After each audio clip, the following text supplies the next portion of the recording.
going back to the act of composing, right? So what you're basically saying when you write a piece of music, and this sounds kind of megalomaniacal, but you're saying, I myself can imagine something that could exist in the world that doesn't exist yet, that is going to be good.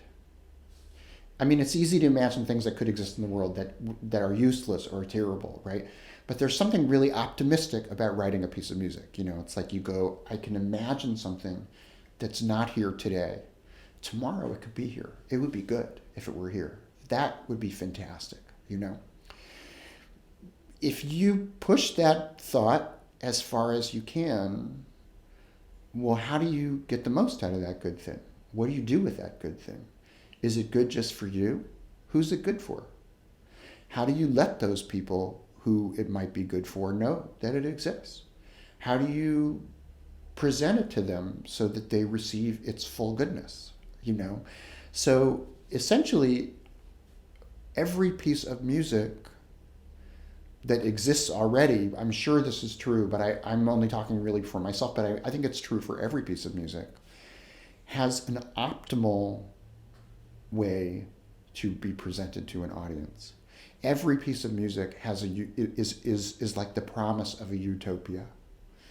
It's the promise that something great can happen that hasn't happened yet. And in order for you to get the most power out of it, that audience has to be different from every other audience. That concert hall has to be different from every other concert hall. The players have to be different from every other player. That experience of playing it has to be different, has to be special, has to be powerful, has to be tailored specifically to the power which is in that piece. Or else it's just going to be presented the way every other piece is. What that means is that every time you write a piece of music, and I'm sure every time you play the viola, you can say to yourself, if I play this in a concert hall where other kinds of music happen, I get a certain kind of power. I connect this piece to the great history of all the music that's been played in this concert hall. Does that help this music? Does this not help this music? Does it help the music to play it somewhere else? Every time I play this piece of music for the same audience, does that help them go deeper because they're hearing something? It's the same audience, they're going deeper because they've heard this thing before? Or does it need a new audience that's never heard this thing? What's best for this piece? What's best for this moment, for this experience? I think what happens for us is we learn how to make every event like every other event. We learn to make every piece dependable like every other piece. We learn to make every concert dependable so we can sell it and market it and talk about it. What we don't do is we don't learn how to get the most out of every single individual thing that we do. I have a feeling that's true for us as people, not just as musicians. But I only know music, so I'm only going to talk about that. But I really think this. I think everything we do as a musician should be our opportunity to make this moment the most important moment in our lives. And when we do something now you're going to get me started. When we do something that reminds us of classical music, that may be the thing we need. We may get huge amounts of power by taking something and putting it in the environment that we are comfortable with, the environment we recognize. But that's driven by that moment, by that piece, by their obligation of our obligation to that particular event, to that particular moment. And we don't think enough about that.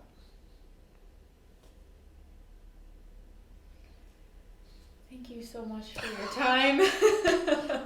Well, the reason why this ends up being emotional is because it means something to us, and because we do it very badly. We do classical music very badly.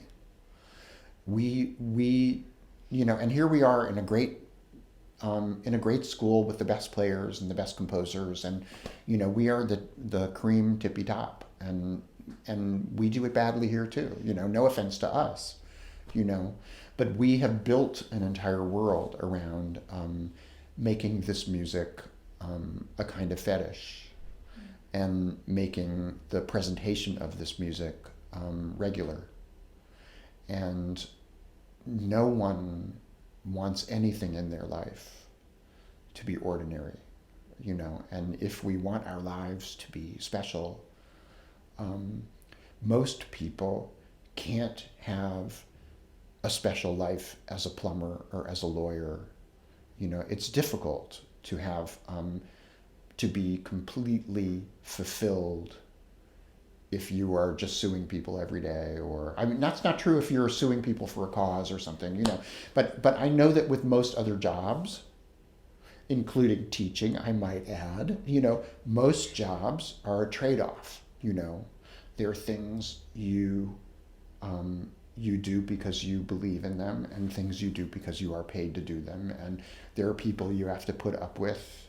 There are situations you have to compromise in. Everyone's life. I have children. I know all about putting up with things.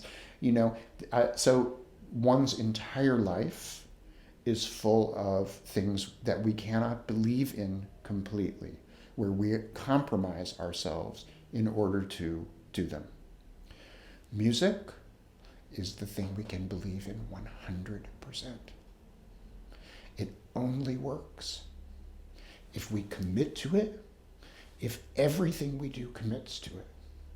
And so the things which make our lives feel more like factories, that make our lives feel more regular, more ordinary, more thoughtless, are the things that convert the part of music into a job, and thereby remove from it the thing that everyone in the world needs. And that's my final say. Okay? Thank you so much. Okay.